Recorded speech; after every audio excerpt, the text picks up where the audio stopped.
Do you know what other regimes in the 20th century required similar proof of citizenship? Yes, sir. What? Sir, there was various nefarious regimes that did that. Is Nazi Germany one? Yes, but Is the Soviet Union one? I honestly, Sir, have to I'm stop asking you the right questions. Is the Soviet Union one? Yes, sir, but I totally, this is the wrong type of questioning you No, should be asking me. I'll tell you what the wrong type But of actually, thing sir, is. Sir, is it's the my Holocaust time. Museum is Reclaiming down at my 14th time, and sir. Independence. If you want to go see Reclaiming my Nazism, time, that's what Mr. it is. Chairman. It's not the men and women of ICE that are out there doing it every day. So to say that the men and women of ICE are going to Mr. stop Chairman, us, I'm reclaiming my time. I would like my wrong. time back, please. Please give me another 15 seconds because he was unnecessarily speaking. You said in your opening statement that references to ICE as the Gestapo or the secret police encourages threats against ICE agents. 100%. The problem is you have it backwards, sir.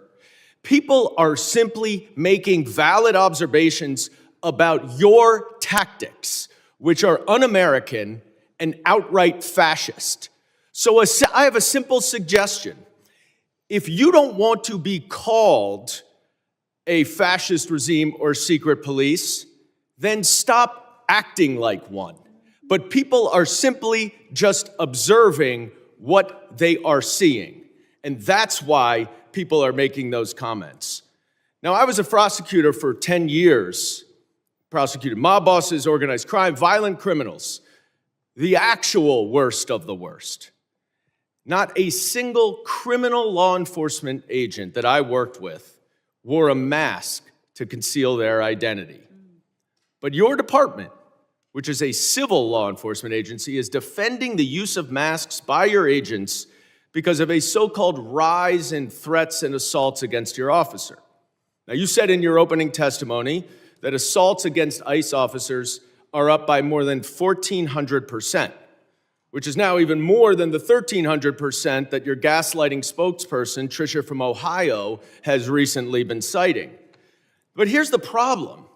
There are two separate, very detailed, very thorough investigative reports based on your own data that both conclude that assaults against ICE officers are up about 25%, which is far less, of course, than you assert, and far less than you would expect from an agency that has more than doubled its hiring and has an even greater increase in arrests.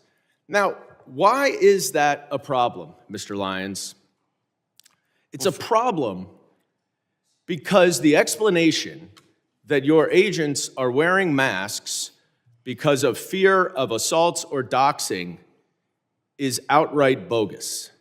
You and your untrained, unqualified, unvetted, unidentified agents are intentionally terrorizing our cities and communities all over this country to avoid accountability for their excessive force and their lawless actions.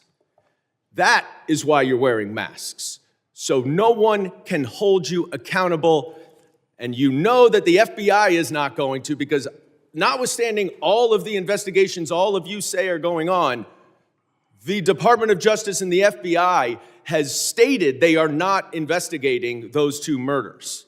This is not the America that I know and love. This is not the America my immigrants came to.